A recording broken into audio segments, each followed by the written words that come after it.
Ladies and gentlemen, this next segment of the podcast is brought to you by the Heritage Foundation. For over 50 years, the Heritage Foundation has been America's outpost in Washington, fighting against the D.C. federal bureaucracy and working to secure a future that allows Americans to flourish. You see, for too long, conservative principles have been ignored by many of the very leaders claiming to fight for America. But the Heritage Foundation is proud to hold our leaders accountable and stand up for America's founding principles, paid for by the Heritage Foundation. He's here. He's here. Now, broadcasting from the underground command post, deep in the bowels of a hidden bunker, somewhere under the brick and steel of a nondescript building, we've once again made contact with our leader, Mark Levin.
America, Mark Levin here. Our number, 877-381-3811, 877-381-3811. So, Mr. Producer, you sent me this article right before the show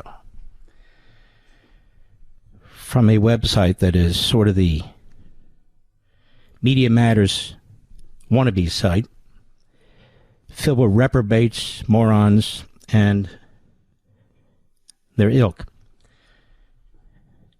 And so now I have to make a decision. Do I address Chatsworth Osborne Jr., as Rush called him, or do I wait? I'm grinding my teeth, biting the bit, to address Chatsworth Osborne Jr. But let me do it this way. I'm sure you have my phone number. You have something you want to say, be a man. Pick up your damn phone and call me. Don't twist my words and then pat yourself in the head with some clown sitting next to you. I don't even know who this guy is. Honestly, I don't watch. But I'm just saying, feel free. And maybe I'll take this battle public day in, day out, day in, day out. But it is a waste of time. And it just plays into the hands of the leftists. But I got to do what I got to do. Reading is fundamental. Read. Or give me a call. Chatsworth. Rush still has it on his website. Was a character from Dobie Gillis in the 1960s. You can check the internet.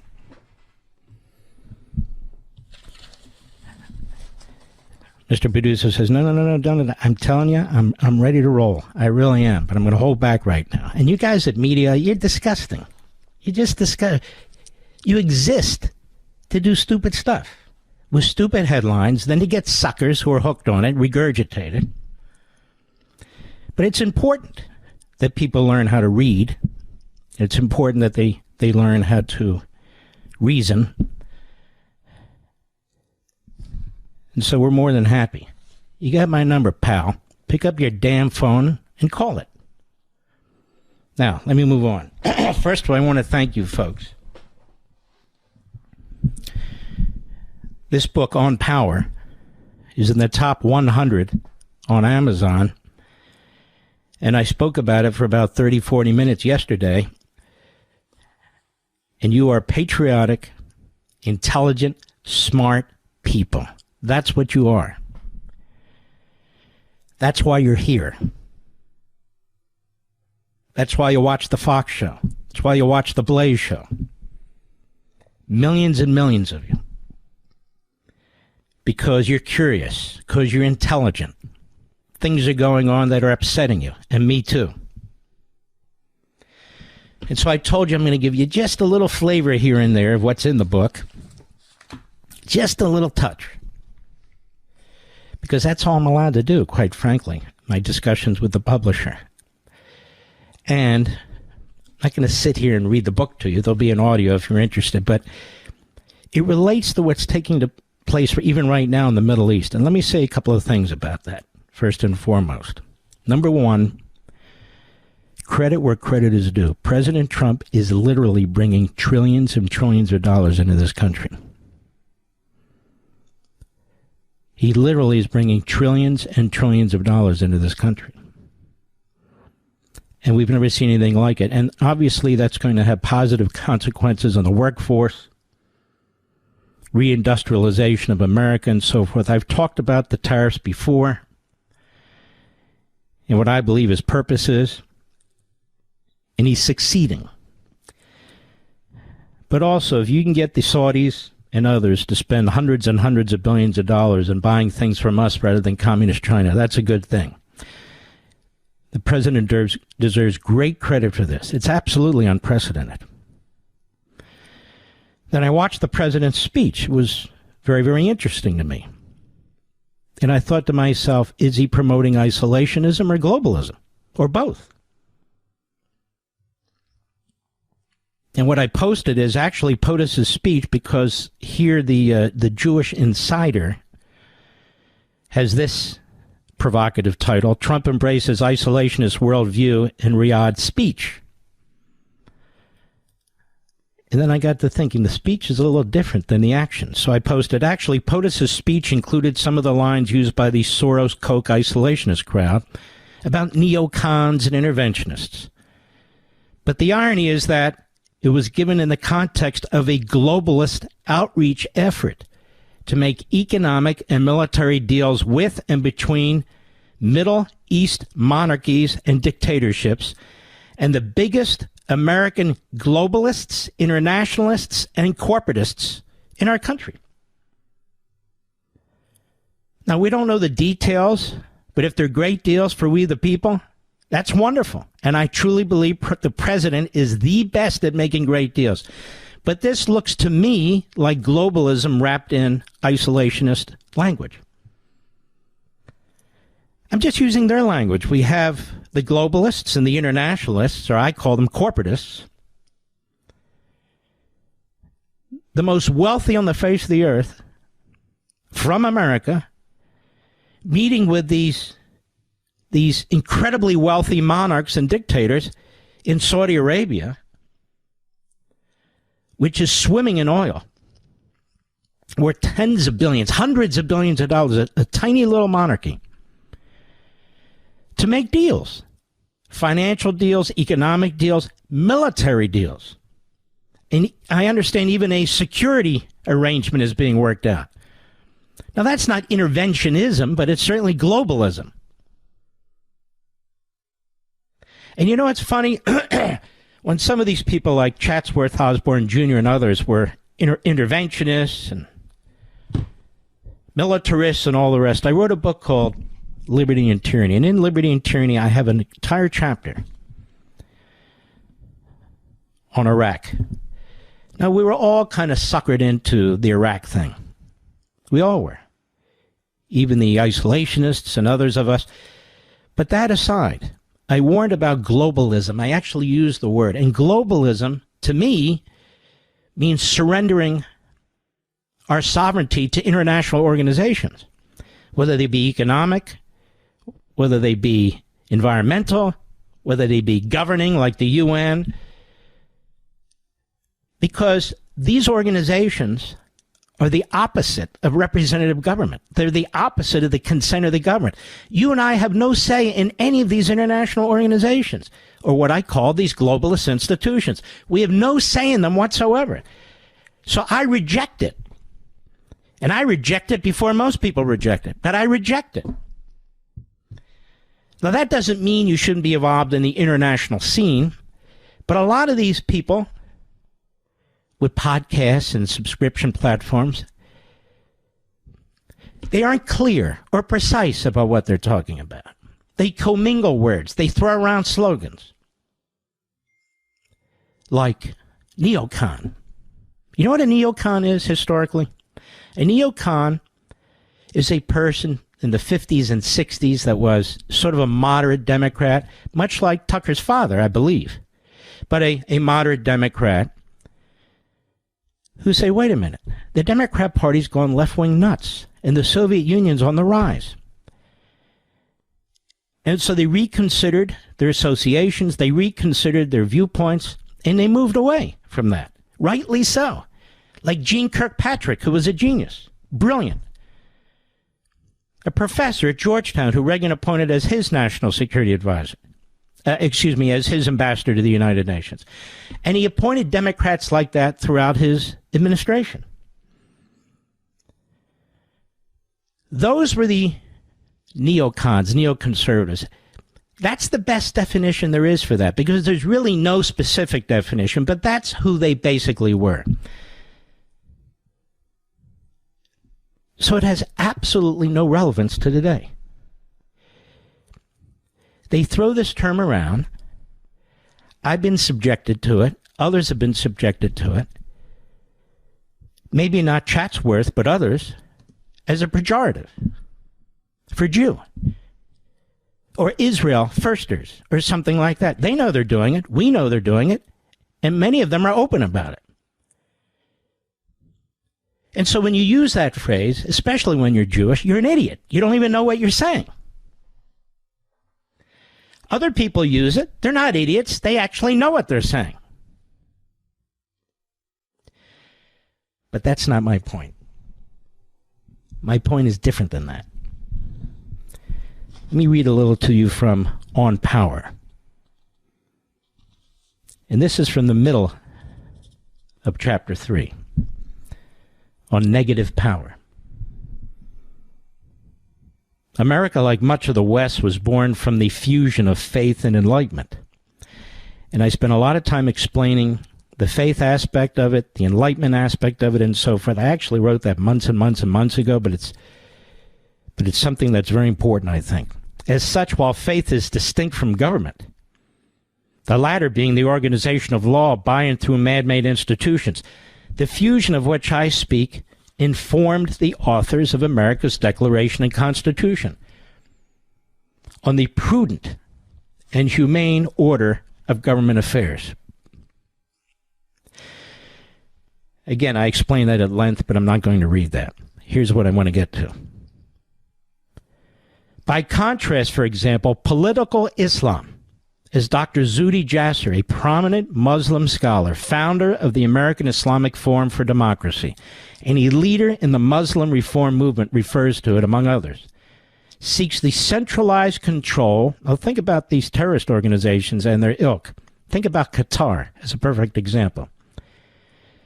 Seeks the centralized control over mind, body, society, and government. He explains, and I quote him, Islam has yet to go through an enlightenment and reform against theocracy and for individual liberty and universal human rights. The dominant establishment of the Muslim community in the West and abroad supports Islamism and its believers, the Islamists. Like theocrats, Islamists and their sympathizers see faith as monolithic and do not tolerate diversity of interpretation. Now, recounting his days in college, Jasser explains that Muslim campus groups promoted a form of Muslim identity that, quote, wasn't about faith, but rather about their political agenda, and especially their anti-Israel motives, their anti-Semitism, and was pretty much dominated by the Palestinian movement. Now, of course, he's a Muslim, and there are incredible massive numbers of Muslims who do not agree with the Islamists or the jihadists. And many of them are killed in the Middle East. They're slaughtered. Jasser argues that the people of the Muslim faith deserve much better than this. He notes that the vast majority of Muslims are still a constituency that are not spoken for by anybody. Got that? And I agree with that. Hopefully, we can grow our bandwidth to do that. Very, very important points by Jasser. Now, Alexis de Tocqueville, in Democracy in America's 2 volumes, he put it this way. Muhammad professed to derive from heaven. He has inserted in the Quran not only a body of religious doctrines, but political maxims, civil and criminal laws. You won't find this in Judaism or Christianity or most other faiths. And theories of science. The gospel, on the contrary, only speaks of the general relationship of men to God and to each other, beyond which it inculcates and imposes no point of faith. Indeed, in America today, Jasser notes that Muslim Brotherhood legacy groups like the Council on American Islamic Relations, Islamic Society of North America, Islamic Circle of North America, Muslim Students Association, Muslim Public Affairs Council do not accept that devout Muslims exist who reject their ideas. Now, this is very important. I have to take a hard break. I want to continue this so you fully understand what I'm saying. It's not taken out of context. This is from On Power. You can get it at Amazon.com or on any of my social sites. We'll be right back. Mark Levin.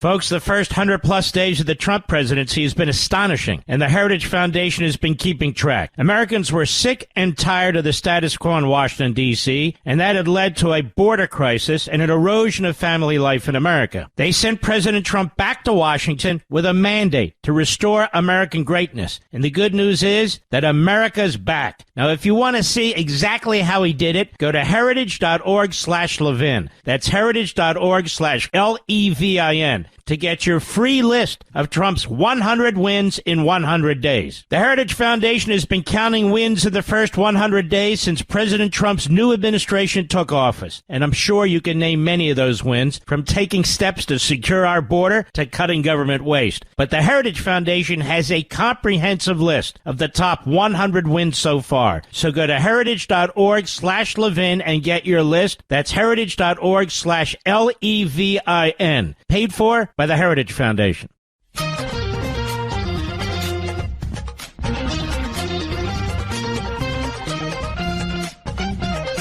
You know, I've tried, Mr. Producer, but I really can't control myself.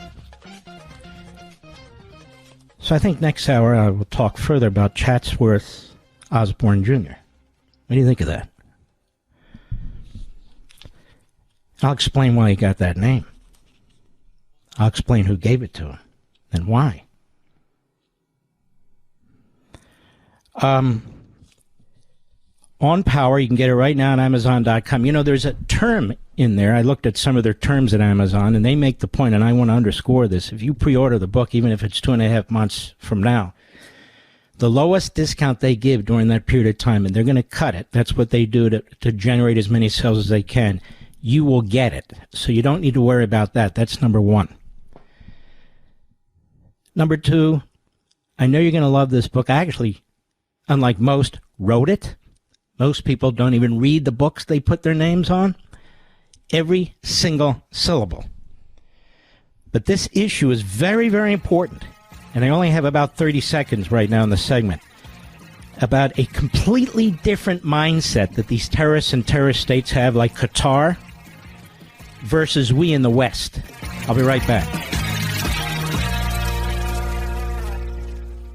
Folks, if you're like me, you've been closely watching President Trump's first 100 days, watching as he fulfills his campaign promises and the mandate he was given by the American people. And I'm happy to report that the Heritage Foundation identified 100 of President Trump's biggest wins for Americans in his first 100 days in office. Now, if you go to heritage.org/Levin today, that's heritage.org/Levin, you can get your free copy of the Heritage Foundation's list of Trump's 100 wins in 100 days. Everyone knows some of what he's done, from securing the border to protecting women and girls in sports. But you have to see the full list of what his administration has accomplished in only 100 days. It's truly astonishing. I've seen this list. You need to go see it too. Go to heritage.org/Levin, heritage.org/Levin. Get your free copy of 100 wins in 100 days. That's heritage.org/Levin, paid for by the Heritage Foundation. Mark Levin, the research arm of conservative media. Call in now, 877-381-3811. Now let me pick up where I left off. It's very important. In his book, here, I got to get my magnifying glass here. In his book, now this is in my book, On Power. Again, you can grab it at Amazon.com. A Battle for the Soul of Islam. Jasser decries the preaching and writing of somebody named Sayyid Qutb. Now you might say, who's Sayyid Qutb? He's known throughout the Muslim world, especially in the Middle East. One of the most prominent thought leaders of the Muslim Brotherhood and political Islam. And he explains that while the roots of Islamism can be traced back hundreds of years, again, as opposed to Muslims, we're talking about Islamists, with the ideas of pure Islam, that's what they call it, pure Islam. Qutb's 1964 book, Milestones, has significant influence even now. Now, as I point out, Qutb often mentions Jahilyyah, Jahilyyah, which he defines as the state of ignorance of the guidance of God. Here's what he writes in part. What is extremely significant about this is that Qutb's view, the entire Western world was riddled with Jahilyyah. The same time he considered most Muslims of his time to be suffering from such ignorance, Jahilyyah, due to what he considered by watering down through the ages of pure Islam, in part because of Western influences, but also due to what he considered Muslims tampering with the purity of Islam so that it no longer existed. Now, this is what we're dealing with in Qatar, in Iran, among other places. Qutb saw it as his mission to revive pure Islam with its very strict interpretation of Sharia law and to never give an inch in terms of adopting or compromising with Western values, which he considered devoted to materialism, violence, and racism. And then finally, as Jasser notes in his book, here's what Qutb writes. I'm quoting from Qutb's book. Our foremost objective, now this is the Muslim Brotherhood, what sprung from the Muslim Brotherhood. He wasn't the first, but he was one of the most influential. It is what's read now by Islamic Jihad, by Hamas, by the Islamo-Nazi regime in Iran and the Islamo-Nazi regime in Qatar, and so forth and so on. Qutb wrote, our foremost objective is to change the practices of this society. Our aim is to change the Jahili system at its very roots. That's the West. This system, which is fundamentally at variance with Islam, and which, with the help of force and oppression, is keeping us from living the sort of life which is demanded by our Creator. Our first step will be to raise ourselves above the Jahili society, Western society, and all it causes and its concepts. We will not change our own values and concepts, either more or less, to make a bargain with this Jahili society. Never. We and it are on different roads. And if we take even one step in its company, we will lose our goal entirely and lose our way as well. That's quotes. There's more in the book, but I'm just giving you a little touch of this. Consequently, as I point out, the constant bloody wars among different Muslim sects, including in Syria and Yemen and Lebanon and elsewhere, and the targeting of the West by a long list of Islamist organizations such as Hamas, Islamic Jihad, and Al-Qaeda, as well as Islamist states that support terrorism, such as Iran and Qatar and others, provide ample evidence of the bloody Islamist impact both within individual countries and throughout the world on Muslims and non-Muslims alike. Like Marxists, Islamists obviously reject liberty, but Marxism rejects faith altogether and in fact insists on the eradication of not only faith, but like Islamists, all historical and social ties that contradict or compete with its ideology and delay or interfere with the inevitable revolution. And it goes on in a much more comprehensive way where I explain and talk about the fusion of Marxism and Islamism. And again, the mindset of Islamists, the mindset of Marxists. And this is in the chapter where I talk about negative power. So when you read this book, you read that section, there's a lot more to this book than the Marxists and the Islamists. It's about on power, its effect on your life, its effect on whether you're free or you're not free. Look, there have been great philosophers throughout history that have written about it. Probably a score of them. I mean, Socrates talked about it, Plato wrote about it, Aristotle wrote about it, Cicero wrote about it, Hobbes wrote about it. I can go on and on and on, and in more modern times and so forth. But that's not what I'm writing about. What they wrote about is not what I'm writing about. And I try to apply it to everyday America, to Mr. and Mrs. America, to what's going on in our country, what's going on outside our country, how it affects us. A lot of focus on what's going on with our government right now, the judges right now, what they're doing to President Trump. Again, it's a piece of it. A lot of focus on the Democrat Party, what they advance in terms of negative power, negative language, what it is that they do that influences and, in fact, in so many ways, controls our country. I also talk about the belief system of Jews and Christians, the Judeo-Christian concepts and understandings, how completely different they are than from the Islamists. They know it, and we know it. And so when we negotiate with a Qatar or an Iran, or not just them, when we tolerate the invasion of people from these parts of the world who are inculcated with that ideology and have no intention of assimilating into Americanism, it has a consequence on our country. It has a consequence on our colleges and our universities and throughout our country. And so you're going to learn about all this, the people who are involved in it, as well as more and more about our own country, our sovereignty, where that comes from, our belief system, why we live in a country like this that is diverse and accepts diversity, and why people live in other types of countries where they don't. They even kill people of their own faith because they're not pure enough. Chapter 1 is on power. Chapter 2 is on negative power, the way I segregate this. Chapter 3 is on positive power. You'll certainly understand it as time goes on, or at least my representation of it. Chapter 4 is on language. It's critical. Chapter 5 is on rights. Chapter 6 is on liberty. As I said, I've written 10 books, 8 #1 New York Times bestsellers.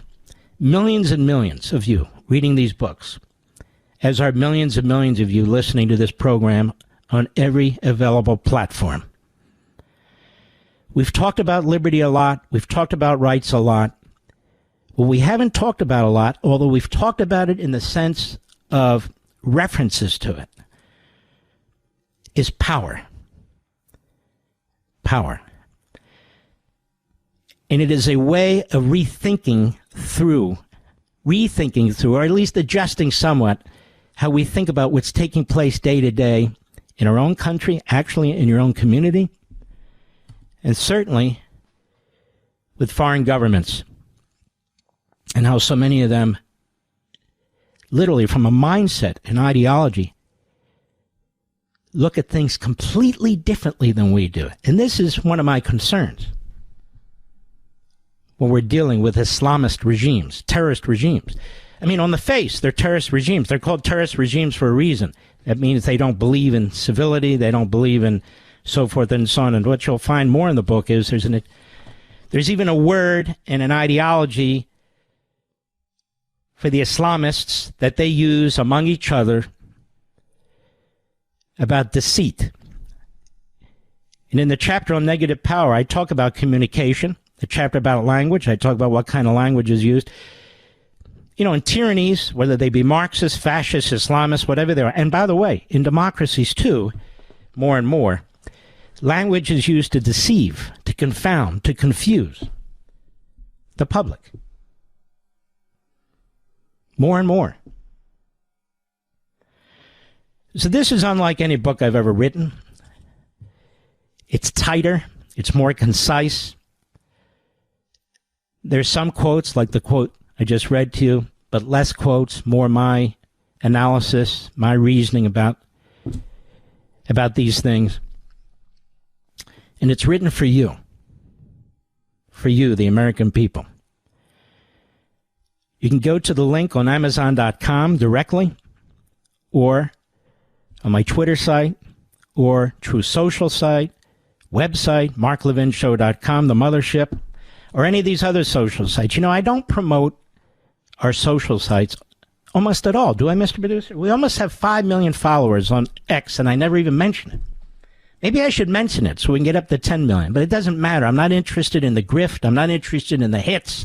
I'm not interested in the clicks. I am mission-oriented. I'm an activist. But I want to inform. I want to provide you with information, at least from my perspective. You can check it out. You can disagree with it. You can do whatever you want. But that's where I'm coming from. I'll be right back. Mark Levin.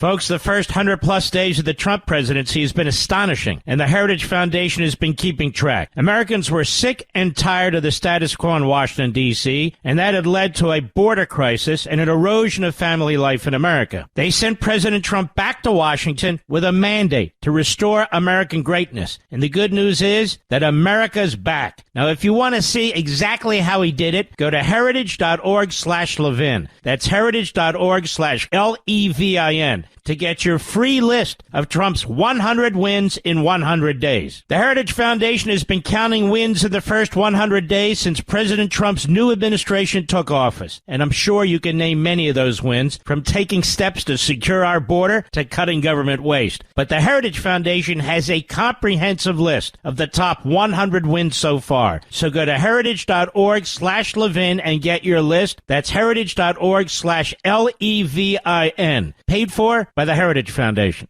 By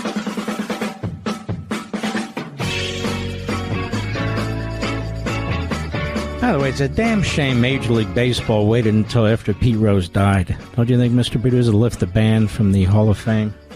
This is something you wanted to do right up to his death. He was in Chantilly, Virginia, not too far from where I am right now, doing a, signing, making a couple of bucks off of every signature with some of the other retired baseball and other stars. And my daughter and my grandson got to see him because my grandson loved Pete Rose. Pete Rose played a long time, not just for Cincinnati, but the Philadelphia Phillies. He was one of a kind. He was a superstar. And again, without getting into the weeds here,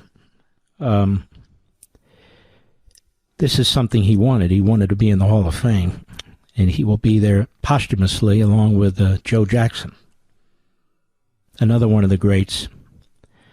But it's too bad they waited after Rose died. That's my take on it. How much time do I have, Rich? I think we should get started here. Hold on one second. Let me see if I can find something. Now, Rush used to call our friend Tucker, who was a friend of mine. I mean, we didn't socialize or anything, but Tucker's kind of transitioned, if you will. He was first at the Weekly Standard, which I think he would call a thoroughly neocon magazine, with his friend Bill Kristol. I don't believe they're friends anymore. I don't know. I don't keep track of either of them, quite frankly. So I guess he was a neocon at one point, and now he is whatever he is. But Rush used to call him Chatsworth Osborne Jr. because he wore that kind of goofy tie at the time. And he had a caller, did Rush, and this is still on his website, and Rush and I were best friends, so I knew all about it. He didn't think much of Chatsworth, but that's neither here nor there. So caller calls and he says, "Hi, Mega Dittos Rush. My question is real simple. Why Chatsworth Osborne Jr.?" "Well, you mean, why do I call Tucker Carlson sometimes Chatsworth Osborne Jr.? Yeah, I call him that now. My wife says, stop that," laughing. "Do you know who Chatsworth Osborne Jr. was?" "No, I don't." "Do you remember watching television show?" "How old are you?" 60. I didn't watch much TV, though. "Well, there was a very, very popular TV show in the 60s called Dobie Gillis." "Okay, I never saw that." "It was a college kid program. Dobie Gillis was a college student, and his buddies were college kids. It was kind of like a college kid version of Leave It to Beaver. And one of the characters was this uppity, elitist, snobbish, know-nothing character named Chatsworth Osborne Jr. You know, who would name a kid Chatsworth. It's obviously somebody's last name, Chatsworth Osborne Jr. So the kid was a preppy. And it's a very affectionate nickname that I've developed for Tucker Carlson. I haven't used it in a long time, but that is the source of it. You should YouTube Dobie Gillis and you'll see the character. Well, I'm going to now. When I get home, I should be able to make it home tonight. You'll probably recognize the actor who portrays Chatsworth Osborne Jr., but that show is now the 60s. That show is close to 70 years old, and it was in black and white. And I don't remember who starred as Dobie Gillis, but that was the name of the show. There are all kinds of great characters in it. It's basically a bunch of smart-ass little college kids, even back then. It was just about their lives and how they interacted with the professors. I was 9 or 10 years old, said Rush, when the show ran. I'm not even sure my memory is that accurate. But what you need to know is that it was an affectionate nickname. Yeah, Dwayne Hickman. That's right. You'll recognize him. Dwayne Hickman was Dobie Gillis, the star of the show. You'll recognize Chatsworth Osborne Jr. He's a character actor. It's been been in stuff for 60 years, 50 years at least. Anyway, I'm glad you called out there, Mark, not this Mark. Now, that's a great open line Friday question. And Mark, were you offended by that, or were you worried that Chatsworth would be offended by it? Then he later says, Rush after the break, No, I was not describing Tucker as a know-nothing elitist. It's a physical similarity, Chatsworth Osborne Jr., and I named him that when Tucker was hosting Crossfire back on CNN. But I'm not done. I want to address what Chatsworth said. And again, Chatsworth, you can always man up and call me on the phone. Or I'll do this for the next 10 years. I'll be right back. This segment of the podcast is exclusively sponsored by Pure Talk. Pure Talk offers great coverage and can save your family money on your wireless bill every single month. Go to puretalk.com to find the plan that's right for you. Thank you again for listening, and thank you so much for this sponsorship, Pure Talk. He's here. He's here. Now, broadcasting from the underground command post, deep in the bowels of a hidden bunker, somewhere under the brick and steel of a nondescript building, we've once again made contact with our leader, Mark Levin. Hello, America. Mark Levin here. Our number, 877-381-3811, 877-381-3811. I want to thank you for being here. Greatest audience of all audiences. Now, I'm here 5 days a week, 3 hours a day, Mr. Producer. 5 days a week, 3 hours a day. And that's just on radio. So a schmuck picks a fight with me. Doesn't call me. He's got this sidekick, sort of I don't even know who this guy Smith is. What was his guess? He's not like an Ed McMahon figure or something? I don't know why all these big-time smart hosts always have to have a sidekick or somebody, or a guest. I guess that's what they need. Neoconservatives, ladies and gentlemen, as I was briefly stating, these were mostly, it is sort of a nebulous term, or was, but you can see it would be like the Weekly Standard, where Chatsworth Osborne Jr. actually worked. with his good friend Bill Kristol. Didn't they find text or something where he called Trump a dumb F too, Mr. Producer? Something like that. If I'm wrong, Chatsburn, you can put a footnote on that one. But he thinks he runs foreign policy in America. Anybody who disagrees with him has to be smeared. And he brings in these brilliant experts who rewrite World War II and the Holocaust, economists who know history, and then apparently comedians who nobody's ever heard of. Certainly I haven't. But that's okay. That's his gig. He can do whatever he wants. I don't even know his platform. Is it subscription rich? I don't know. It is? So he needs to have hits. He needs subscribers. That's all well and good. I believe in capitalism too. But that said, reading is fundamental. We have this site Mediaite, which is really a low-life bunch of morons. And quote me on that, will you, for once, Mediaite? Low-life bunch of morons.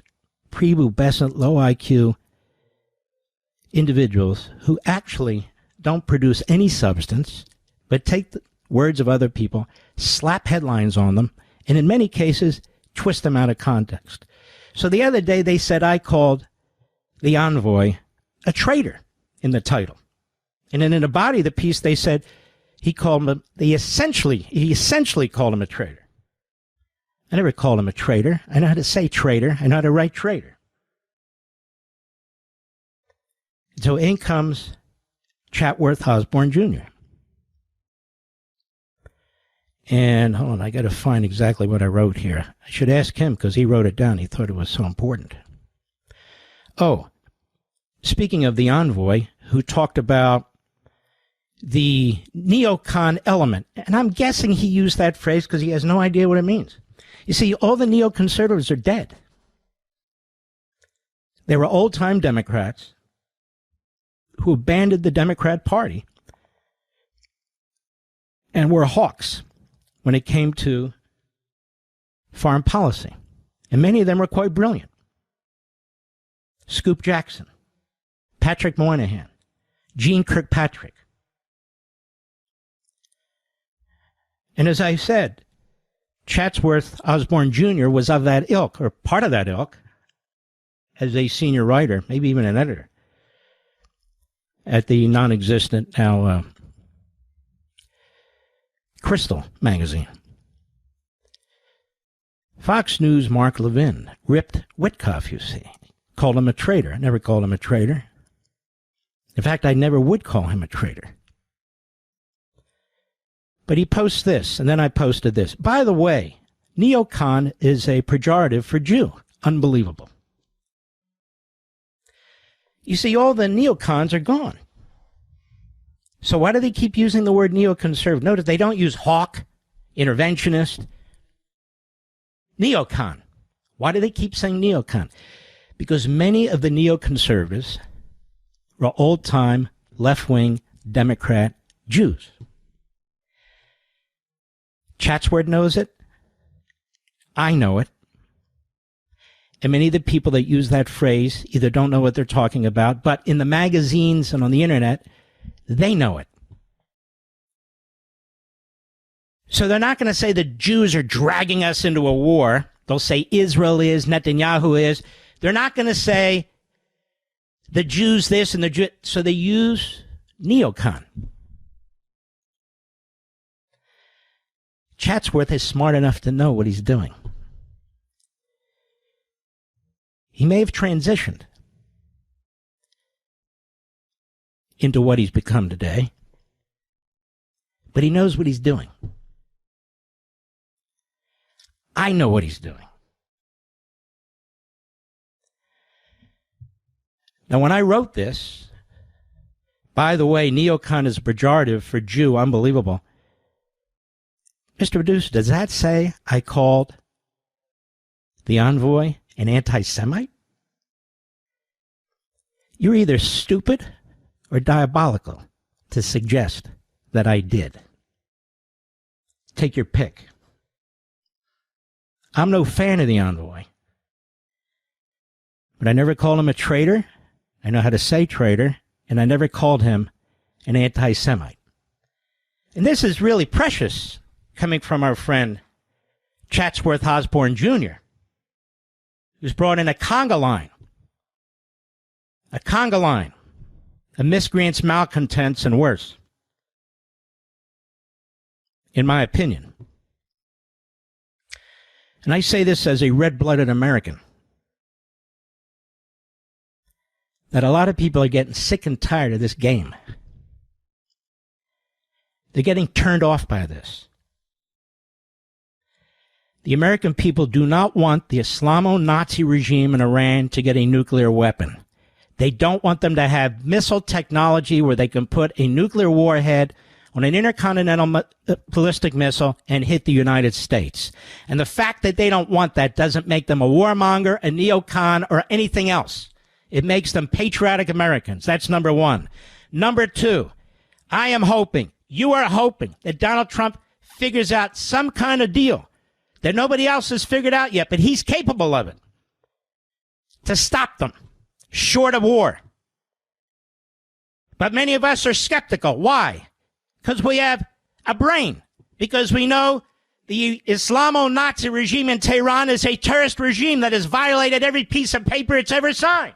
That's why we're at the 11th hour. That's why Donald Trump's having to deal with it. We know what terrorism means as much as we know what neocon means. So if you're trying to stop the Iranian regime, which chants day in and day out, death to America, death to America, death to America, and tries to assassinate our president, you're not a warmonger, you're a peacemaker. That's what you are. You're not a neocon. The neocons are dead. Now, people use neocon, many people, innocently. They don't know what it means. He knows what it means. And my point to our envoy was, why are you using a word like that? Because you don't even know what it means, as do others. And so the point was to let him know that it's a pejorative. What it's a pejorative war, and it's unbelievable that he spews it. And he'll keep spewing it, and others will too. But I don't have to pretend I'm Helen Keller, that I don't see and I don't hear, and neither do you. And neither do you. And there's a whole pattern over there with Chatsworth Osborne Jr. A whole pattern. Now, he's free to do what he wants. I believe in free speech. Go ahead, buy a subscription. Do whatever you want. It's perfectly fine by me. But don't screw with me, you little bastard, by twisting my words. And you should have picked up the phone, because I would have cleared things up for you. You got sucked in by Mediaite and others.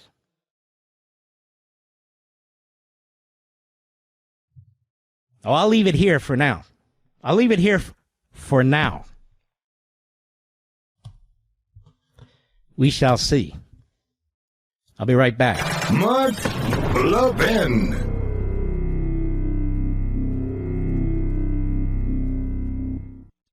Don't get suckered into the same old free phone game by Big Wireless that comes with a lot of fine print, like requiring you to sign up for 4 lines plus activation fees, plus.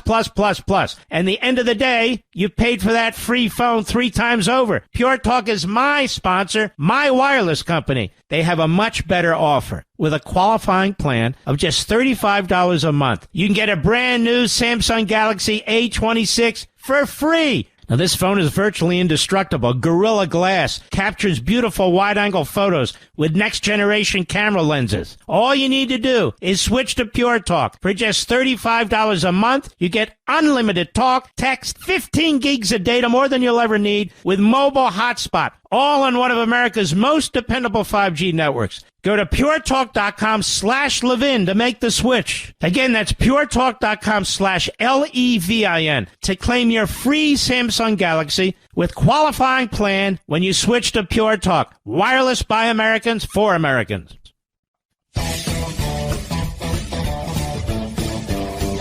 Now, what's he attacking Fox for? Those are my posts on my social sites. Fox has nothing to do with it. What does he mean Fox wants to take us to war? Everybody at Fox wants to go to war. What's with this guy? But should there be another phase, and I don't mind it, folks, I'm doing this a long time. I actually get some kind of a sick enjoyment out of it. We'll go through some of the wonderful guests he's had on and some of the things they've said. And apparently there's a whole pattern of this stuff. What'd you tell me, Rich? You don't have to pay. It's not subscription. Okay, it's not subscription. Who cares? I don't care. It's Chatsworth Osborne Jr. Go to Rush's site. It's still up. He explains the whole story. He had him right. All right, that's enough. Get on to some of the other things that are going on in this country and overseas as well. It's very, very important that we talk about other events that are taking place. And I'm killing 30 seconds here because the damn computer shut down. Hold on 1 second. Give me first the printer shut. The printer's dead.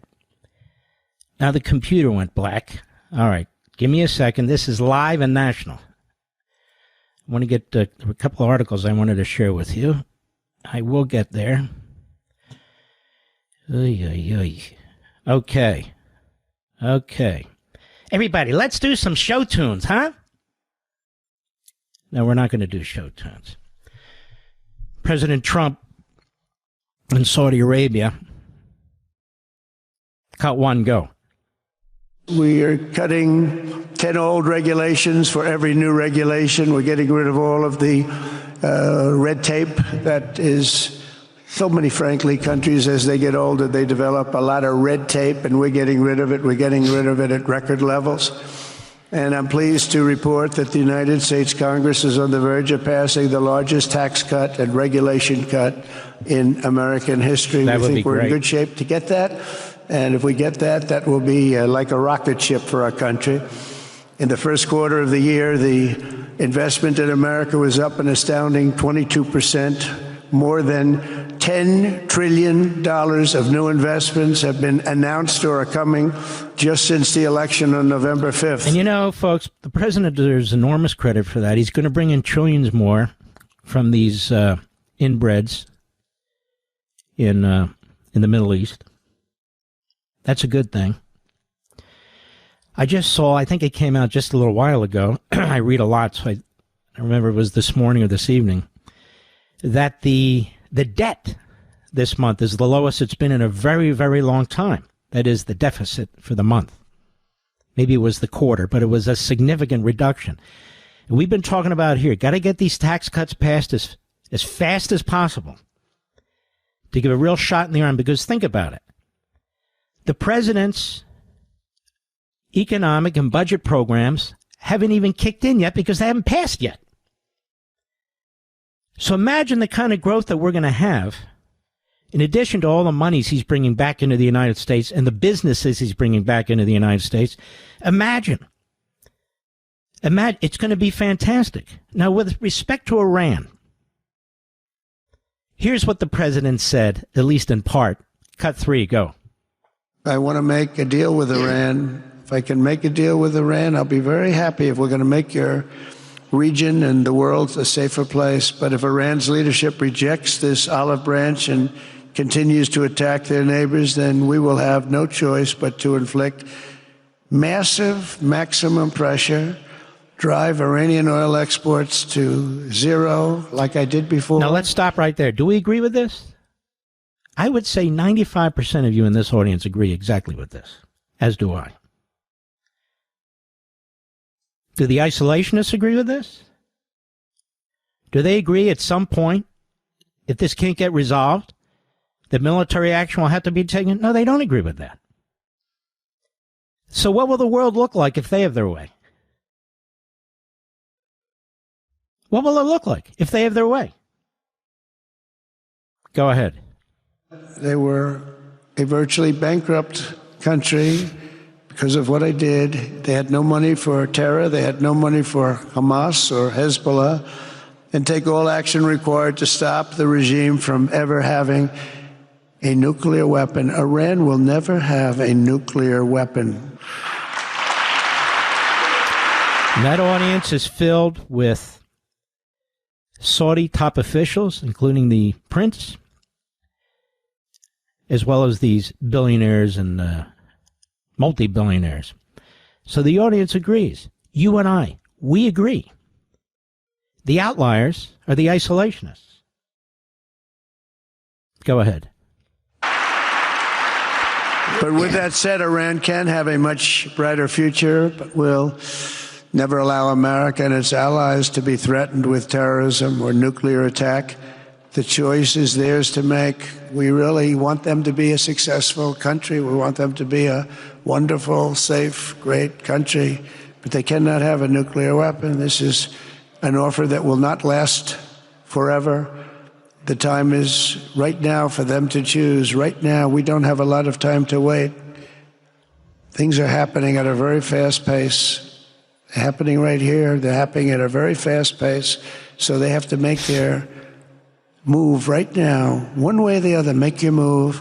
As I said in my inaugural address, my greatest hope is to be a peacemaker and to be a unifier. I don't like war. He's made that clear. But you're not a peacemaker, these isolationists. If a warmonger, Islamist terrorist country gets a nuclear weapon and has the missiles to reach us, to put the warheads on those missiles, you're not a peacemaker, you're an appeaser. There's a difference. And appeasers bring war, bad wars, horrific wars. Not forever wars, because if you have an atomic weapon, it's not a forever war. It's not a conventional war. You fire off a few nukes and it's over in minutes. That's it. That's a fast war. The president, when he come back, we'll play it then. The president talks about Saudi Arabia joining the Abraham Accords. And it would be nice. But if you're Saudi Arabia, it's not a necessity anymore because you're getting pretty much what you want, right? $140 billion in weapons. We haven't sold that to anybody. But we will get a ton of money as a result of it. We'll have a ton of companies making a ton of money. That's good. And of course, it's my understanding that they're either discussing or they'll get some kind of domestic nuclear program, which is something they also want. And, you ready for this, globalists? And some kind of security pact with the United States. That doesn't sound real isolationist to me. Maybe I'm missing something. I'll be right back. Don't get suckered into the same old free phone game by Big Wireless that comes with a lot of fine print, like requiring you to sign up for 4 lines plus activation fees, plus.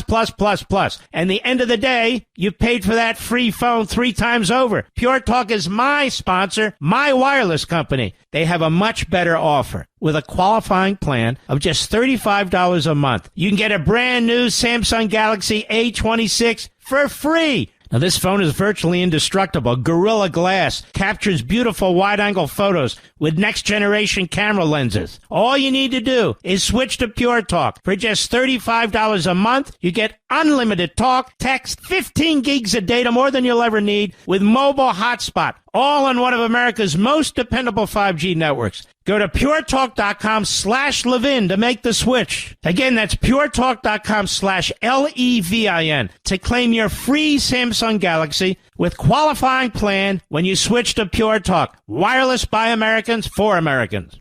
Saving America, one show at a time. The Mark Levin Show, 877-381-3811. I love peace, tranquility. I really do. Can't we all just get along? Apparently not. This is one of the things I wanted to get to if I hadn't been rudely interrupted. Politico. Rule of law is endangered, Chief Justice says. So it looks like Roberts and probably Barrett are going to double down with their friends, the 3 radical leftists on the court. We'll see. But it's very shaky. There's no real majority on this court. It's very shaky. As I've said before, Roberts is no Rehnquist. And Barrett is no Scalia. Imagine if we had those 2 in the court. things would be chugging along like you can't believe. By Josh Gersten. Chief Justice John Roberts described the rule of law as endangered and warned against trashing the justices. But speaking in Washington Monday, he didn't point fingers directly at President Trump or his allies for publicly excoriating judges who've ruled against aspects of Trump's agenda. First of all, he's talking about people trashing justices. Who's been trashing justices? The Democrats. So why is it assumed by Politico he's only talking about supporters of Trump like me? The notion that the rule of law governs is the basic proposition, Roberts said during an appearance at Georgetown Law. Certainly as a matter of theory, but also as a matter of practice, we need to stop and reflect every now and then how rare that is. Certainly rare throughout history and rare in the world today. You and I, President Trump, his Justice Department, his lawyers at the White House, that's our view. Our problem is with the judges who don't understand separation of powers. Our problem is with the judges who are basically left-wing, ambulance-chasing, slip-and-fall Democrat radical lawyers in black robes, who Schumer pushed through and said they're progressives, and their purpose is to thwart Donald Trump. 220-some lawsuits, and Trump now, by my count, has lost 146 of them. We've never seen this any time in American history. You can add up all the cases brought against presidents, and it won't amount to what's been done to Donald Trump in 110 days. As many legal experts express, this is where Politico gives us their wisdom. Grave concern about Trump's attacks on law firms, and with several federal judges advancing inquiries into whether the administration is refusing to comply with court orders. Now, isn't that hilarious? Here we have Joe Biden, who defied a Supreme Court ruling, defied it on student loans, defied a Supreme Court order that you can't use OSHA to advance your vaccine agenda, defies the court when it comes to illegal immigration, and now they're worried about Donald Trump defying court orders. Donald Trump hasn't defied a single court order. The ones they're talking about are these preposterous orders that cannot even be addressed in time by these radical rogue judges. They're not defying court orders. You got one judge, this Bozoberg, in Washington, D.C., he says, temporary restraining order, but he does it verbally. When in his own jurisdiction, Washington, D.C., based on a case that I litigated, you're supposed to put it in writing, but he didn't put it in writing until it was too late. The Supreme Court told him, Judge Bozoberg, a.k.a. Boasberg, you no longer have jurisdiction. But he won't let go of the case. An ethics violation, and he is violating a Supreme Court order. That's really too bad, the Chief Justice told graduating students at the law school. We're developing a situation where a whole group of young people is growing up having no real sense about how our system of justice works. Well, why don't you demonstrate through your actions? Why don't you get these lower courts under control? Chief Justice of the United States, that's his official title in the Constitution, you know. Now, Roberts suggested some recent verbal attacks on the justices had gone too far. Ooh, Chatworth Osborne Jr., that may be coming from Fox, from people like me, who've about had it with lawless judges. Had it up to here. Roberts suggested some recent verbal attacks have gone too far. The court has obviously made mistakes throughout its history, and those should be criticized so long as it is in terms of the decision, really not ad hominem attacks against the justices. Now, he keeps talking about the justices. So I think in part what's going on here is this Politico, as I read on and think about it, as I'm reading it to you, has twisted this. Now, it could be that Roberts is attacking those of us who actually believe in separation of powers and the rules that apply to courts. But he keeps talking about justices. So you have to start to think, if he keeps talking about justices, who keeps attacking the Supreme Court? It's the Democrats, it's the liberals, it was Biden, it's the media. Roberts suggested some recent verbal attacks on the justices had gone too far. He gave no specific examples. Quote, the court has obviously made mistakes, and I read that to you. In March, Roberts responded quickly when Trump called U.S. District Judge James Boasberg crooked, urged he be impeached for his rulings related to the administration's deportation of hundreds of men to a notorious prison in El Salvador. What, our prisons aren't notorious? Seriously, it's ridiculous. Impeachment's not an appropriate response to disagreement concerning a judicial decision. I think this is a non-issue, impeachment, for obvious reasons. You're not going to get 67 senators, because that's what you need, to convict any judge. It's not going to happen. You're not going to get all the Republicans. You're not going to get a single Democrat. The way you deal with this, as I've said over and over again, is through actual defunding. Defunding. The Constitution says nothing about these lower courts. Congress creates the lower courts in addition to the president signing it into law. They're called Judiciary Acts.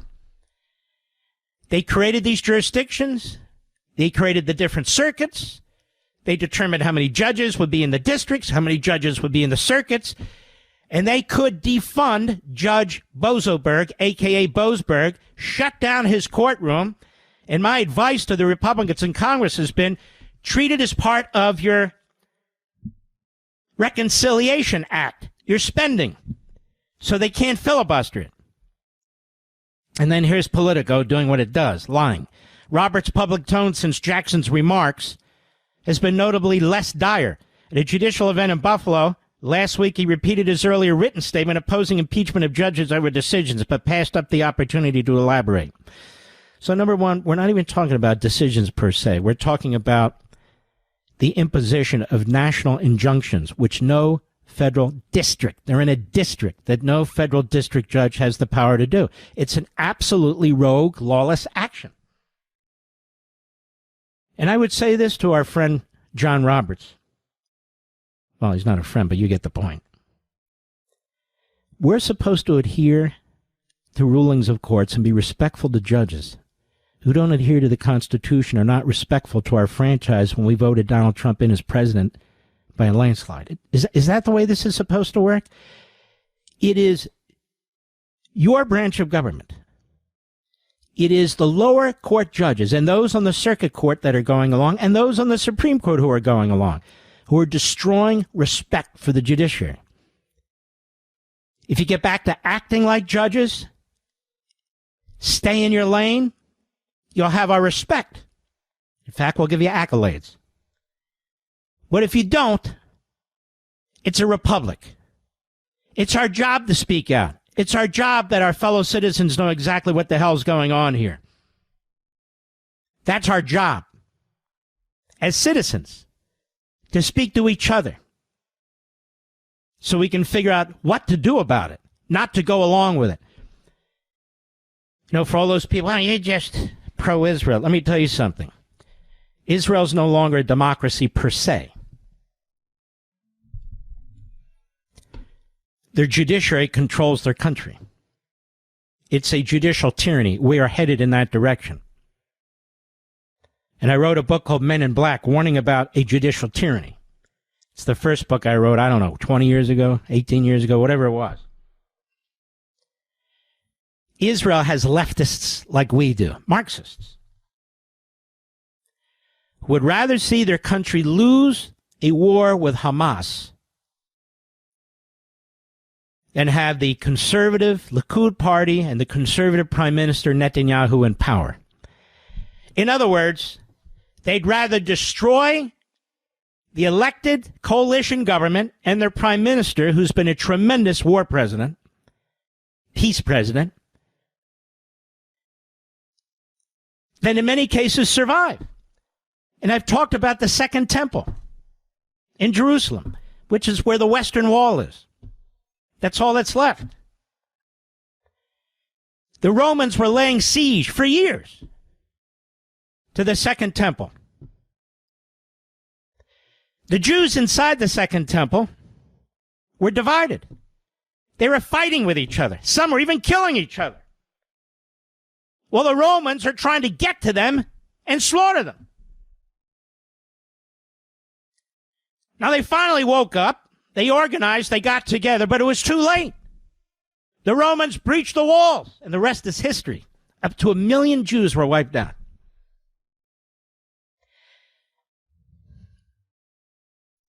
In many ways, Israel is a very divided nation.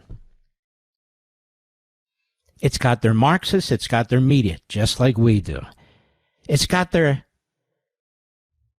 parties, just like our Democrat Party, trying to fundamentally transform our country, trying to fundamentally transform their country.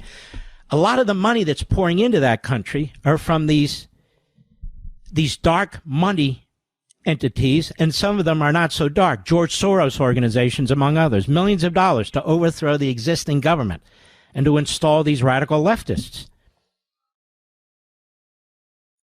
who will kneel to or bend to their enemies.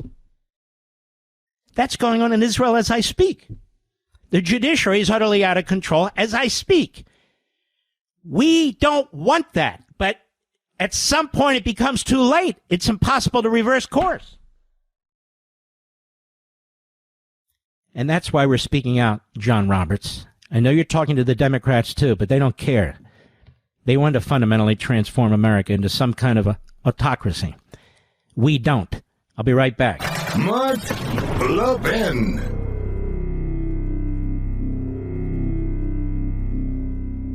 Don't get suckered into the same old free phone game by Big Wireless that comes with a lot of fine print, like requiring you to sign up for 4 lines plus activation fees, plus. And the end of the day, you've paid for that free phone 3 times over. Pure Talk is my sponsor, my wireless company. They have a much better offer. With a qualifying plan of just $35 a month, you can get a brand new Samsung Galaxy A26 for free. Now, this phone is virtually indestructible. Gorilla Glass captures beautiful wide-angle photos with next-generation camera lenses. All you need to do is switch to Pure Talk. For just $35 a month, you get unlimited talk, text, 15 gigs of data, more than you'll ever need, with mobile hotspot, all on one of America's most dependable 5G networks. Go to puretalk.com/Levin to make the switch. Again, that's puretalk.com/LEVIN to claim your free Samsung Galaxy with qualifying plan when you switch to Pure Talk. Wireless by Americans for Americans. You know, we've done a lot of things behind this microphone that I'm proud of. We're activists. We don't just lecture each other. We don't bring on goofy guests. When we bring on guests, they're good people. They're patriots. The Tea Party movement. The Convention of States movement. Millions and millions of people. We've gotten involved in presidential primaries, presidential elections, Senate primaries, Senate elections, House races, gubernatorial races. People get mixed up. This isn't about the poor versus the rich, blue collar versus white collar, union versus non-union. That's what they want you to think. This is about we the people, Mr. and Mrs. America, versus the ruling class establishment in Washington, D.C. That's what it's about. As I've said for over 20 years, that's what it's about. You have these hucksters going, they sound like Marxists with their class warfare propaganda. Oh, the billionaires and the millionaires and the oligarchs. Bernie Sanders, the Stalinist. Or AOC, the Marxist. And we have Republicans that begin to sound like this. But the battle is between centralized, all-powerful government and we the people. Unelected bureaucrats and unelected judges and we the people. Politicians who get elected by lying to us and deceiving us once they get to Washington versus we the people. Politicians who are paid off by foreign governments versus we the people. Talk show hosts, podcasters, subscription services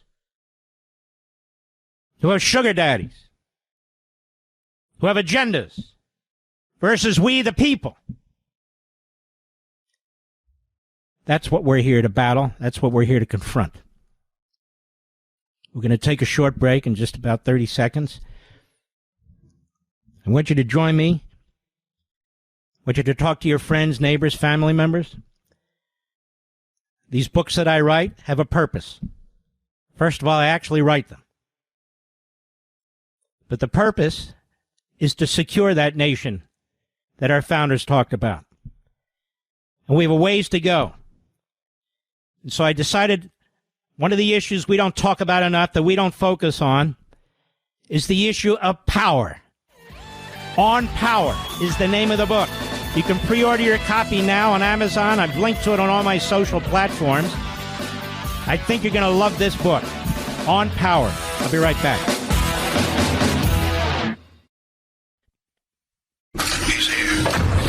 He's here.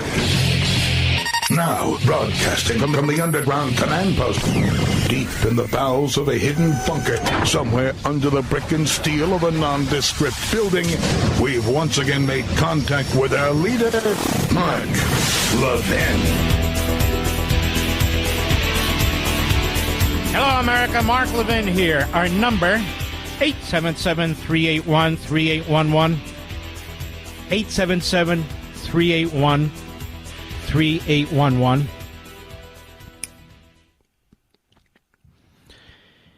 Let's see here. Chuck Schumer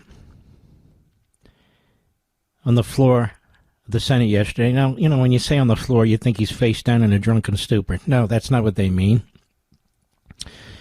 As he stands behind the podium, davening. Anyway, Chuck Schumer, who's scared for his political life because of AOC, Marxist. And Chuck Schumer's been in elected office since he graduated from law school. He has no connection to the real world whatsoever. This is all he does. Now, can you imagine if the former bartender actually beats him? Now, I'm nothing against bartenders. I have something against that bartender. And what would Chuck do? He'd be roaming around Manhattan, much like Biden roams around Wilmington, I think. By the way,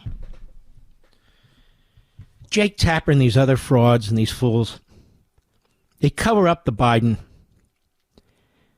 mental state, dementia. I don't make fun of this stuff.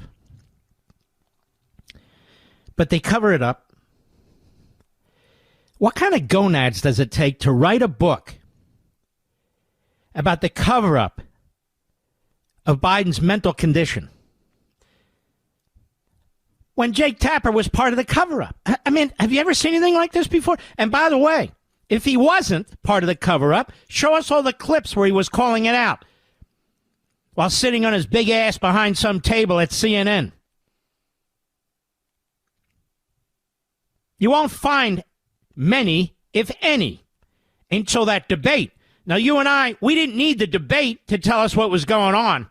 The Democrats literally, and their media, wanted this guy nominated, wanted to get him through the process. I mean, when he was walking around staring into the atmosphere, and everybody called him out. What did they call those videos? Fake something or other. Remember that, Mr. Producer?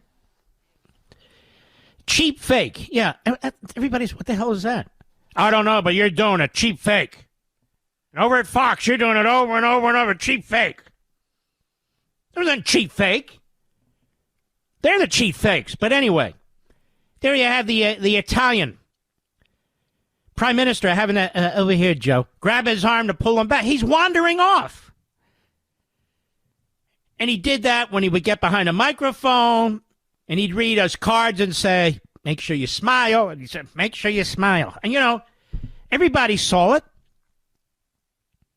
But apparently the people right around him want you to believe they didn't see it. There's Jen Psaki. Jen Psaki over at MSLSD. She wants you to believe that she didn't see it. But she's now a journalist.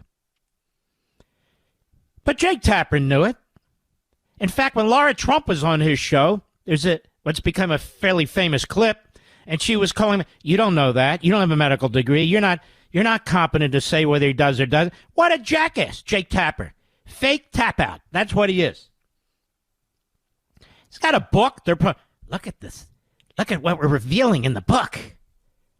Wow. The staff tried to protect him. They even thinking of getting him a wheelchair. Well, we didn't know about the wheelchair, but that doesn't matter. We knew the staff was lying and trying to protect him. Then the signature machine, that all the questions that raised. You know, I did a show on Fox about the wife. And she was power hungry. She loved all the trappings of the presidency. Like Woodrow Wilson's wife. And she didn't want to leave. She didn't want to leave. Anyway, where was I? I was at Schmucky Chucky Schumer on the floor yesterday,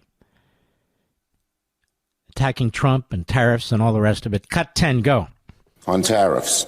Early this morning, it was reported that Donald Trump caved to Xi Jinping and the Chinese Communist Party. Okay, let me tell you something. This guy with the cornrow implants in his forehead. Trump didn't cave to Xi Jinping. Anybody with 2 brain cells saw what took place. Xi Jinping caved to Donald Trump. Their economy is awful. They're actually starting to have people put their lives, their absolute lives on the line, protesting what's taking place. They're missing 2 weeks of salaries, that sort of thing. And it started to happen here and there. And they didn't want a Tiananmen Square times, 1,000 taking place in their country. They needed a deal. Listen, I've explained this before. I'm a free market capitalist, and I have some of my conservative friends who say, but you don't sound like you support tariffs. I don't support tariffs as a rule. I support what Donald Trump is doing with the tariffs. For the 4,000th time, I'll keep it concise, but let me explain. He has raised tariffs on every country virtually because they have tariffs on us. So if a country has 125% tariff, he'll put 150% tariff on them, whether it's for eggs, whether it's for cheese, whether it's for linens, whatever it is. And he did it almost simultaneously across the world. And he said, okay, now you want to come talk? You want to open your markets because you're in our markets? You want to reduce tariffs? We can do that, and we'll reduce ours too. In other words, it's called leverage. He's smart. He really is the deal maker. And he said, okay. And so now countries, whether it's Britain and others, South Korea, you're trying to get the most important countries in terms of their economies and their effect on our economy at the table first. And that's how he did it. You could squawk all you want about there's no open markets for our farmers. There's no open market. They're dumping steel in our country. They're doing this. They're doing that. He said, we're not going to squawk anymore. I was president for 1 term. This is my 2nd and last term. And that's what he did. And by the way, when President Trump said he's considering a 3rd term, what did I tell you? You actually had hosts who were afraid to say he can't do that. You actually had hosts that said, well, maybe he can. It depends on how the Constitution was interpreted. What did I say, America? I said, no, he can't run for a 3rd term. He's trolling these Democrats. Don't get hooked by this. This is who he is. He's having a good time. He's in their face. No, he can't run for a 3rd term. And you should see these people online trashing me. What are you, never a Trumper? Yeah, I was for about 8 hours, but that was about it. And that was all cleared up. But go ahead, Chuck Schumer, cut 10, go. With virtually nothing to show for American workers. Donald Trump has changed his mind once again on his tariffs with a new deal. He hasn't changed his mind on his tariffs. You're just too stupid. Schmucky, Chucky Schmucky Schumer, you're just too stupid to either understand what's going on or you're too much of a demagogue to twist what he's doing.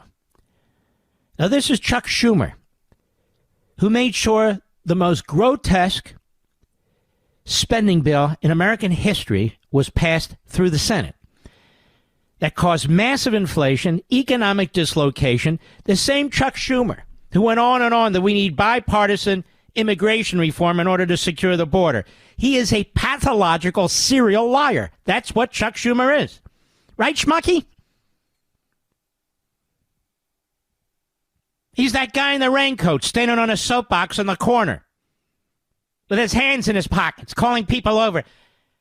Hey, little lady, come over here. That's what he reminds me of. Go ahead. China to pause most tariffs for 90 days. Sadly. Shut up, you idiot. Nobody cares what you say. I do it just because you're a foil. Jake Tapper, this is what I'm talking about. Cut 13, go. Listen to this guy. Well, Alex Thompson and I were on the case, as were lots of other reporters, trying to figure out what was going on behind the scenes. But the bottom line is the White House was lying, not only to the press, not only to the public. So are you. So are you. So is the Constipated News Network. So is MSLSD. And that Fox that we're supposed to hate, they told the truth. It was the one place you could go that told the truth about Biden.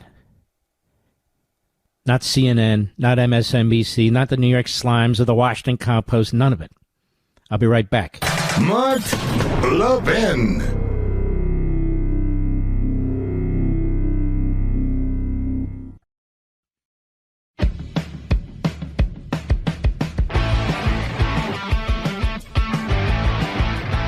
Folks, I want to tell you about an extraordinarily patriotic organization. The only organization that recognizes young people who decide to volunteer to serve our country in the military. It's called Our Community Salutes. OurCommunitySalutes.org. It's a fantastic organization. My wife is honored to be part of it, but the man who founded it, the man who runs it, has given his heart and soul to it to honor our young people. Is a gentleman by the name of Ken Hartman, who's become a wonderful friend of the family.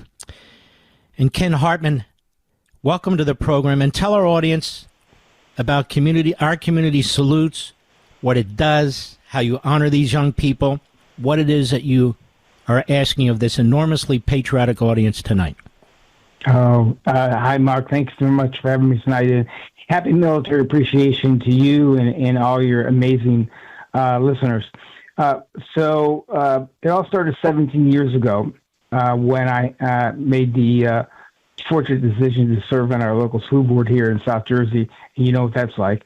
And that's what I discovered back in 2009, that we were doing nothing for the kids who were graduating from high school and who were enlisting in the military for graduation. I'm an old soldier, but I was an officer. I went through ROTC, and those kids going to the academy, and their moms and dads got all the appreciation, but it was almost like these kids were invisible. So started a dinner for all the kids in my county 17 years ago, and lo and behold, it's just word got out. The military got recruiters got behind it, and we have been, we're in 23 states, I believe, this year, over 60 events, and it's literally thousands and thousands of people. Our ceremony recognizing the kids in Los Angeles had 1,000 people at that. The other night we did a ceremony in San Antonio, over 800 people at that. This past Tuesday, Director Tulsi Gabbard was our speaker in South Jersey. And that was a real treat to get another cabinet member to speak to these kids and their families. And you've had a lot of very, what do we call them, very well-known patriotic people who've attended these events, including governors. Governors' wives. Pete Hegseth spoke a couple of years ago. Countless numbers of generals and senior enlisted officials and Medal of Honor. We're the only organization doing this at this scale, and it's absolutely amazing to think that we're now in our 17th year, but we want to double it. We want to double what we do over the next 3 years, and we're going to need a lot of help to do that. Now, the point is you have these ceremonies for these young people who are going to leave school, join the military, and perhaps go off to some hellhole out there to try and protect our country. Yes. You're going to have an event coming up soon. I understand the First Lady of Florida, Casey DeSantis, will be there. As a matter of fact, That's right. My wife is involved, not like you, but she is a huge Ken Hartman fan. And ladies and gentlemen, Ken, I want the public to understand it's hard to convey it, what these young people feel, because one of the things that drove you, as you explained to me once, was Here are all these people getting scholarships to Harvard, this, that, and the other. And there was literally nothing for young people who said, you know what, I'm going to put aside all that and I'm going to serve my country. And you said, I'm going to fill this void. And what you're trying to do is you've expanded enormously, but you want it to occur in every corner of the country where there are young people volunteering to serve, correct? Absolutely. There's about 150,000 kids who make this decision. And while we got a big bump this year, for reasons we don't know, but we had a big bump this year, there's reports that are coming out now saying that it may have been a bump. And so we have to continue to press the merits and also to take care of them. And one of the reports that came out just 2 days ago entitled Sustaining the National Treasure Veteran Transition and Life Cycle of the All-Volunteer Force, it came out, this was a report by the American Enterprise Institute, and saying that, we've got the problem with our veterans. They're not the older veterans, it's the younger ones. It's newly listed because, again, 75% of the kids that we on a roll serve for 24 months, and then they've been out and they're unemployed. So we put a program in place called OCS Connect, where we're trying to educate the parents of these young people about what you should do now. We're having a problem with our connection. Hold your thought. We're going to call you again so we have a clear connection, because the things you're saying are incredibly important. And what Ken's talking about is, young people join, they serve, they're 18, they're 20, they're 21, they're 25, serve 2 years, they come back and they can't get a job.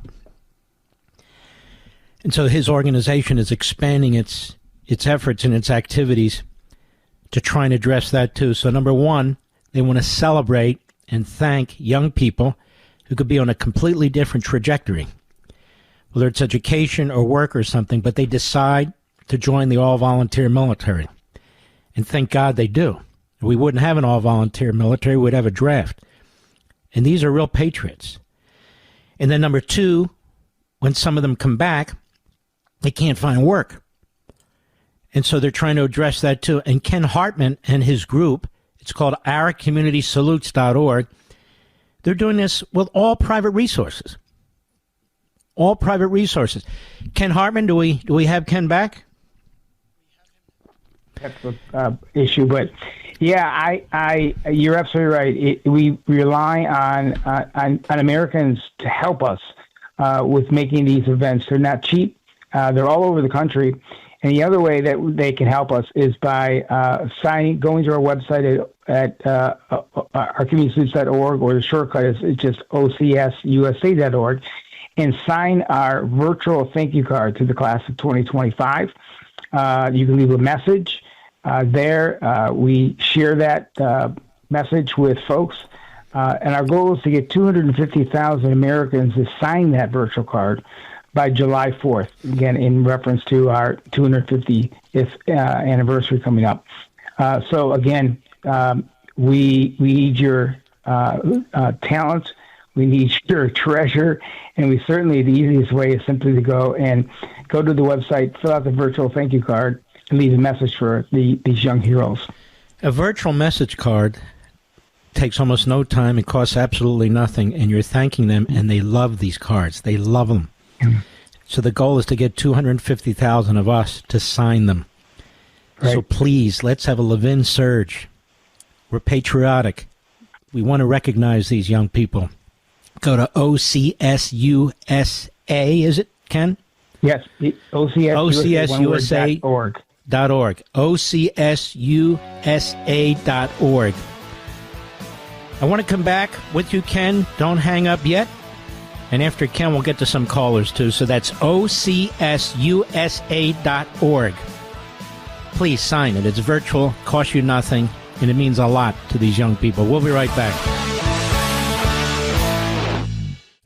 Mark the 10. The thunder on the right. Call in now. 877-381-3811. I've had a lot of fun during this show. Probably shouldn't, should I, Mr. Bates? And don't forget, America, on power. Power is a very, very misunderstood or not even thought about word. And it has everything to do with how you live, whether you live free or you don't. And it's a constant struggle for power in your workplace, in your social circles, certainly in politics and government. And so I think you're going to find this very compelling, and it's not just fascinating from an intellectual or scholarly point of view. It's fascinating. I think you're going to look at life a little bit differently. You're going to look at our government a little bit differently. I know I have as a result of writing the book. So you can get on Power any of our social sites. Just click it. Go directly to Amazon.com. The sooner you get it, the bigger your discount will be. And the faster you'll get it the day the book comes out. I'm just encouraging you to do that to play the system. That's how the system works on Amazon. We have a great patriot with us, Ken Hartman. He's not only a veteran, he started ourcommunitysalutes.org, which salutes our young people who go into the military. So, Ken Hartman, people can help you by going to OCSUSA.org and signing that virtual thank you card. And they went by July 4th, they're trying to get 250,000 people. Folks, we have 14.5 million people here. 250,000 people, just some patriots, you. Go to OCSUSA.org. Please help out. Ken, where is your next event, and what is it? Oh, we've got about 10 to 12. I mean, we're more than halfway through because, of course, the kids graduate in April and May, so we do our ceremonies in April and May. But tomorrow night, for example, or the 15th, we're in Pensacola, Florida. 17th, we're in Connecticut. The 19th, we're in upstate New York, which is going to be a great one. Northern Virginia on the 21st. All of these dates, all of the registration is on our website at OCSUSA.org. And then there's a whole bunch of them around the country, from Georgia on the 16th, and Valdosta to Austin on the 15th. Delaware is tonight, actually. So go to the website. Most of them are still have room. Some of them have restrictions because there's just so many seats in the venue they have, but we don't charge anybody to come. We want veterans in particular to be there to welcome these young people into the family.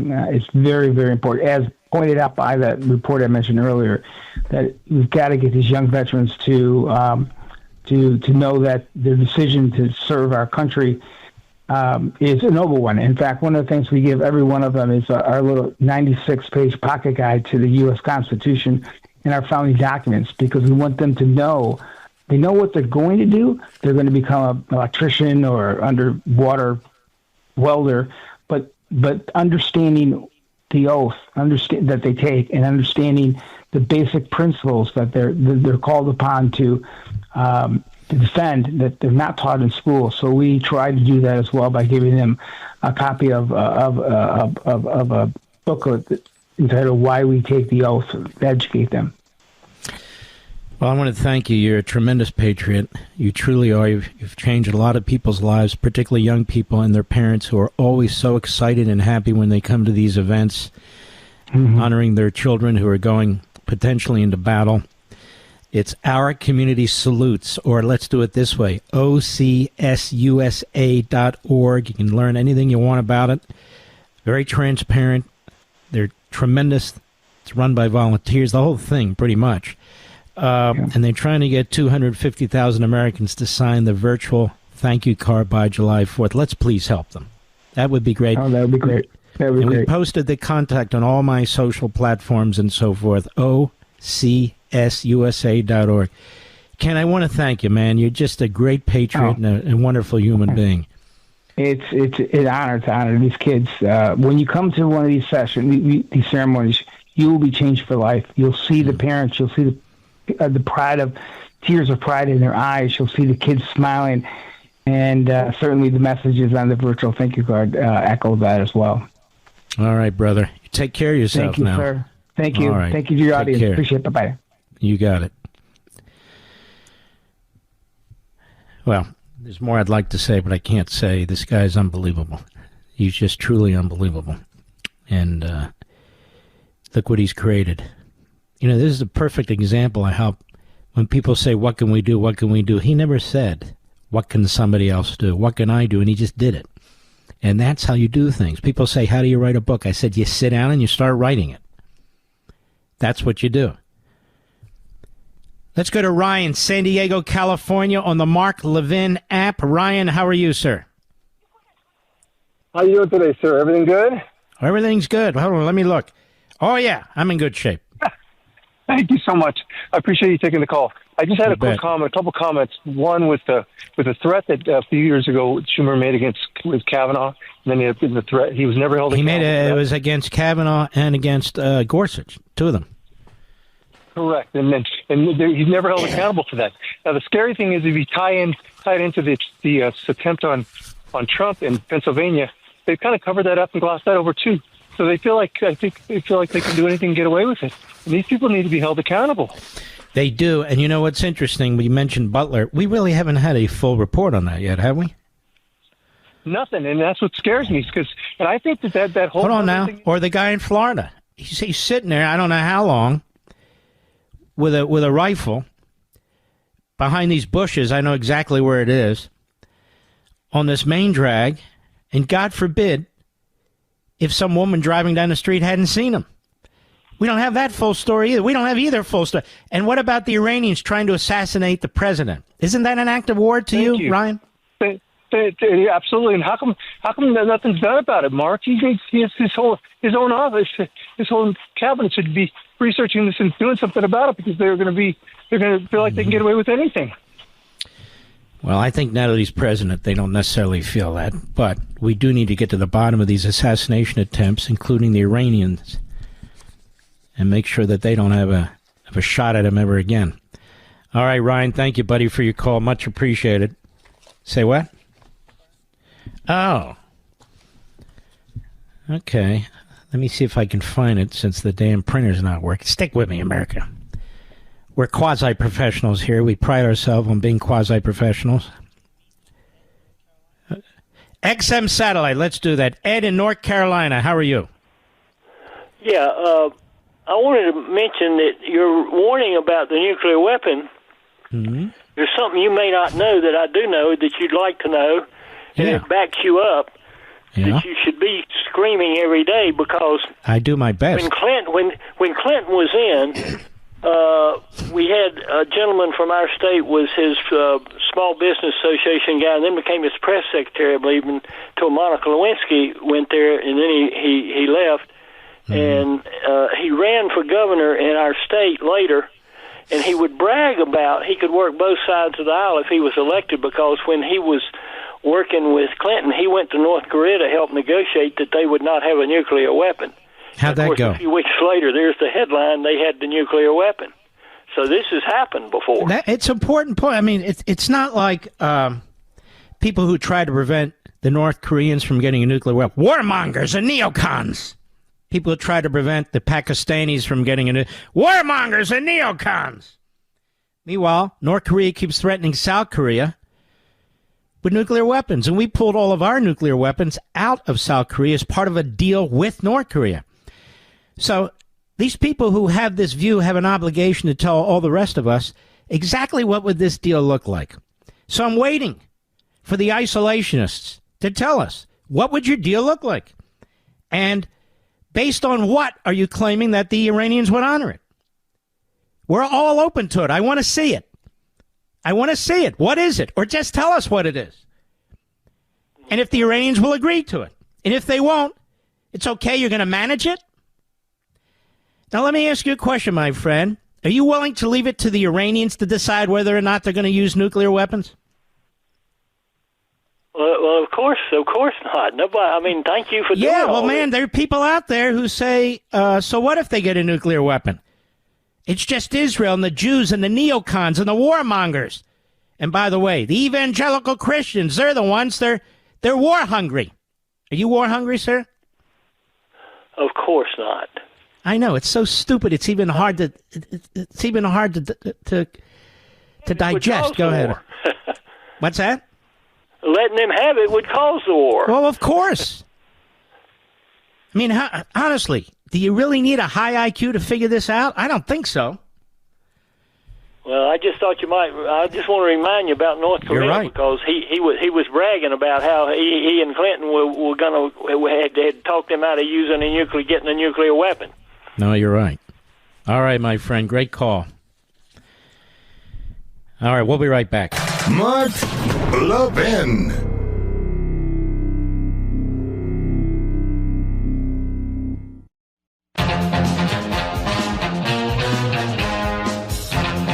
There's so much else I wanted to get to. I could do this show for 10 hours a day, 5 days a week. But who would listen? Who would listen? Taken from the book On Power. There is no liberty without rights, and rights precede government. However, the societal effectuation and... hold on, let me get my... here it is, my magnifying glass. The societal effectuation and earthly manifestation of those rights are determined by power. Power, negative or positive power. Out of societies, nations are established. Some imposed, some with the consent of the people, some more spontaneous than others, some more gradual than others, some civil, some primitive, and so forth.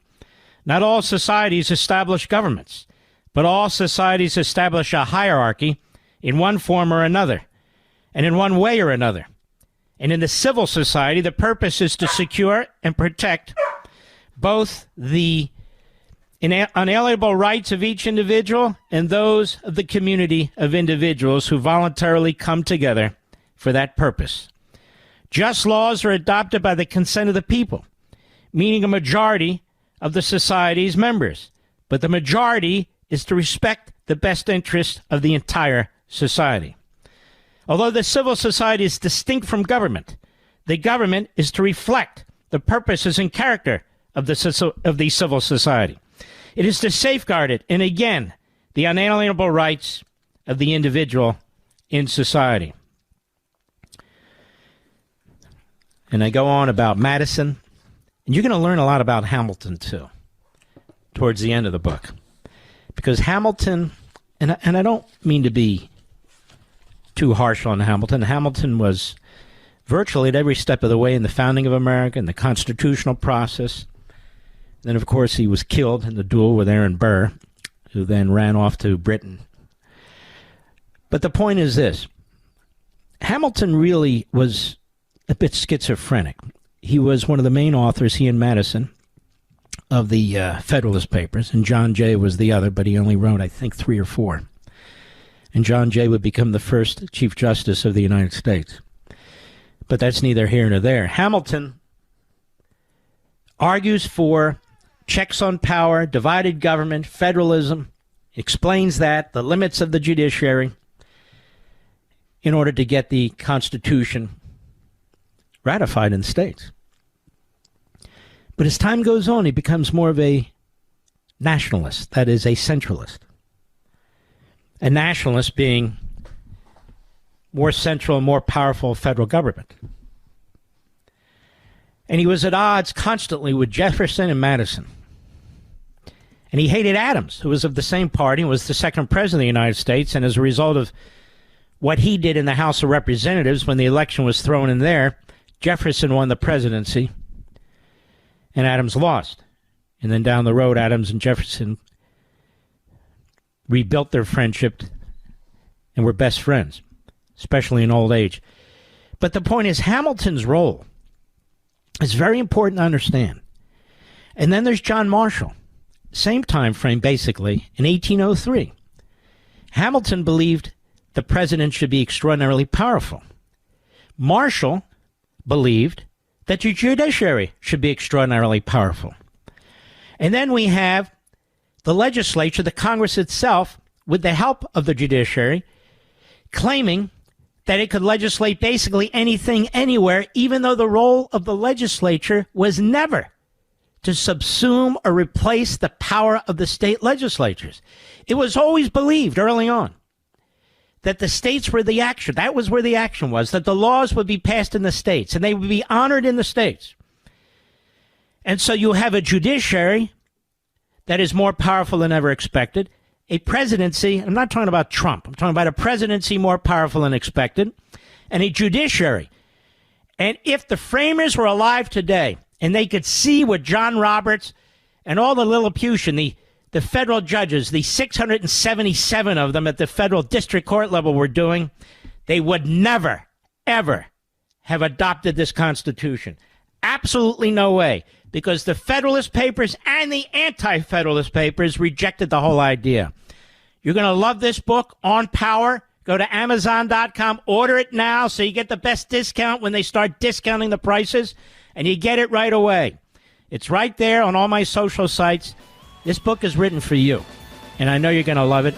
It's like no other book I've ever written. On Power. I'll see you tomorrow, and God bless. And by the way, Chatsworth, have a great night.